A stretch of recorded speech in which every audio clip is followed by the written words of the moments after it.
Hello students.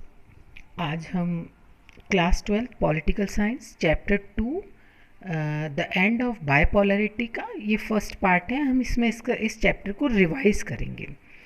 तो यहाँ हमने देखा कि पिछले चैप्टर में यूएसएसआर और यूएस के बीच में बहुत ज़्यादा कोल्ड वॉर चल रहा था, और वो टाइम जो 1961 के आसपास जो भी उनमें कोल्ड वॉर की सिचुएशन बहुत ज़्यादा हो गई थी, और जो पूरी दुनिया है वो दो पार्ट में डिवाइड हो गई थी। तो एक खेमा जो था यूएसएसआर का था और एक यूएसए के था।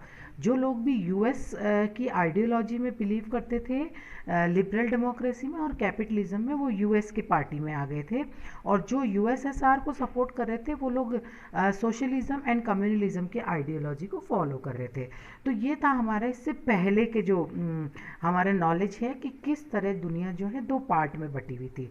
उसके बाद हम आगे देख रहे हैं कि धीरे धीरे जो वर्ल्ड दो पार्ट में बटा हुआ था, जो दो सुपर पावर्स थे उस time, USA and USSR, slowly USSR के जो पावर्स कम होते चले गए और वर्ल्ड में एक ही सुपर पावर रह गया था, वो था यूएसए। तो उसके क्या रीज़न थे कि वर्ल्ड जो दो पार्ट में बटा हुआ था, वो जो दो पार्ट में बटा हुआ था वर्ल्ड था, वो अब द एंड ऑफ बाइपोलैरिटी, अब वो ख़त्म हो गया था। तो उसके रीजंस हम इस टॉपिक में रिवीजन में पढ़ेंगे। The socialist revolution in Russia in 1917 gave birth to USSR with inspiration of socialism based on following principles: to ensure a minimum standard of living all its citizens, the government subsidized basic necessities, and productive assets were owned and controlled by the state. Second one is Russia was the only republic among 15 republics who dominates everything, and people from other regions felt neglected and often suppressed. तो ये reason थे जिसकी वजह से लोगों का USSR से थोड़ा सा उनका जो था फेथ जो था वो ख़त्म होता चला जा रहा था। Soviet Union lagged behind the west in technology, infrastructure and could not fulfil political aspirations of people.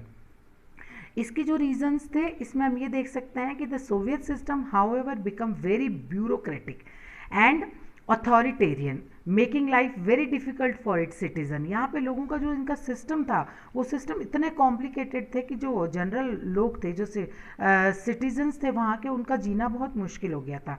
Lack of democracy and the absence of freedom of speech shifted people who often express their dissent in jokes and cartoons. अब लोग थे वहाँ पे क्योंकि उनको democratic वे नहीं था काम करने का, उनको फ्रीडम नहीं थी कि स्पीच की, तो लोगों ने जोक बनाने शुरू कर दिए जो उनकी ओपिनियन उनके साथ मैच नहीं खा रही थी यूएसएसआर की आइडियोलॉजी के साथ। तो उन्होंने अपने व्यूज़ को जोक्स के थ्रू, कार्टून्स के थ्रू एक्सप्रेस करना शुरू कर दिया। Most of the institutions of the Soviet state needed reform. ज़्यादातर जो इंस्टीट्यूशंस थे उनको रिफॉर्म करना था। वन पार्टी सिस्टम था represented by communist party of the Soviet Union, had tight control over all institutions and was unaccountable to the people. जब एक ही पार्टी सब रूल कर रही है, again again same party is winning, तो वो पार्टी जो है पब्लिक के लिए अकाउंटेबल हो ही नहीं सकती। Soviet इन्वेशन of Afghanistan in 1979 also weaken this system further more, क्योंकि वहाँ पे इन्वेजन करने की वजह से काफ़ी कुछ उनके जो खर्चे हुए, उन्होंने जो चीज़ें स्पेंड की, उसकी वजह से सोवियत यूनियन यहाँ पे वीकर हो गया था थोड़ा और ज़्यादा। So this was all about for today's lecture. Thank you children.